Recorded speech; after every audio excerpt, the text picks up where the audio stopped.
Confederate ancestors did not fight for what they believed in was right. They fought for what was right. States' rights was right. The Constitution was right. Liberty and freedom and independence were right. Do you realize the average answer that was given to the Union Army by captured Confederate soldiers when asked, why are you fighting? The average and the most frequently given answer was this: because you're here. Because you're here. They would not have fought if the South had not been invaded. On one occasion, General Lee was surveying a large Union army in front of him, and one of his officers, staff officers, came up and looked and saw a sea of blue out there, and he said, "I wish all those men were dead." General Lee looked at him and said, "Why, sir, how can you say that?" "Why?" He said, "General Lee, don't you wish they were dead?" He said, "Well, of course not."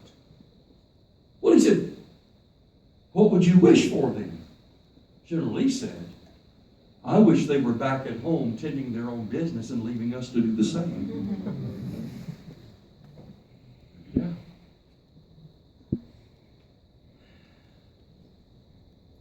Let me say this again. God and one man make a majority. You've heard it. And I told you, know that God is majority in of himself. But the truth is, he's pleased to use men. God is not just going to hand us back our history, our heritage, our liberty, our freedom on a silver platter and say, "There it is, boys. Whether you deserve it or not, whether you like it or not, here it is." No, he's not going to do that. Why? Because God uses means. And God not only uses means, he also uses men. And what God will do is, he will use a man as a Micaiah. He will use a man as a Jackson. He will use a man as a Lee. What we have to do is simply man up. What we have to do is this: last man standing, by the grace of God, raise the standard. The last man standing, raise the flag. The last man standing, raise the truth. We will never give up. We will never give in. We will never give out as long as we have one man. One man. One man. Can you imagine what one man can do by the grace and power of God? Our Lord took 12 and turned the world upside down. One is sufficient to take care of the South or to take care of this continent. May God give us men. Men that will say, "I ain't giving up. I'm not quitting. I'm not giving in. I will stand. If it costs me, I will stand." May God give us men, and may God save the South. Thank you. Yes. Amen. Amen.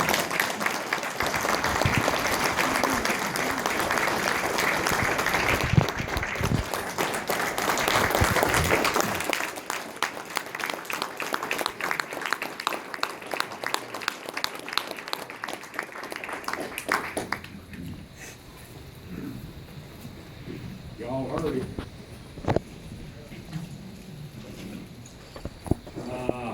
Pastor Weaver, my heartfelt thanks and admiration in being here.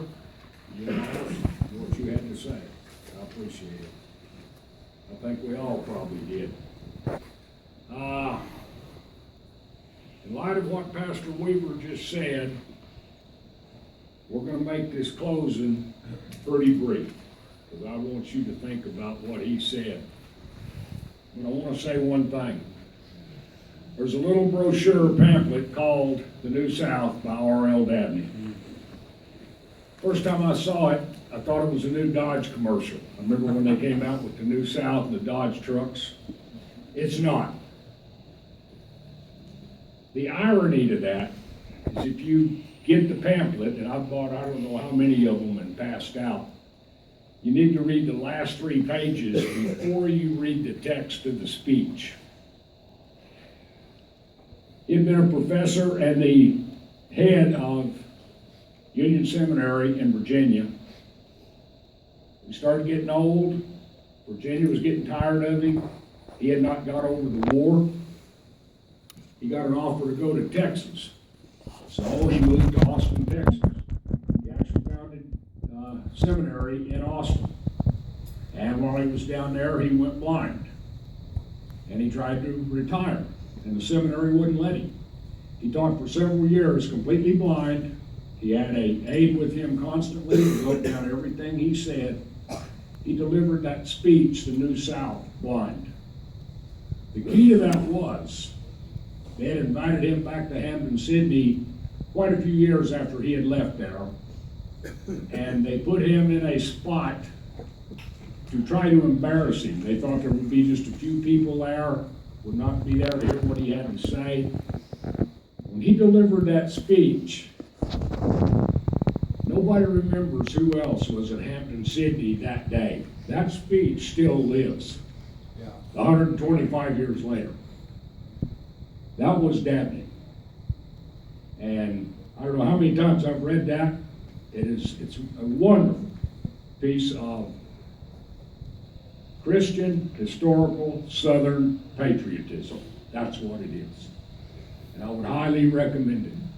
When we disperse here in a few minutes, there's a couple of announcements. HK's got some stuff back there on the table in the back.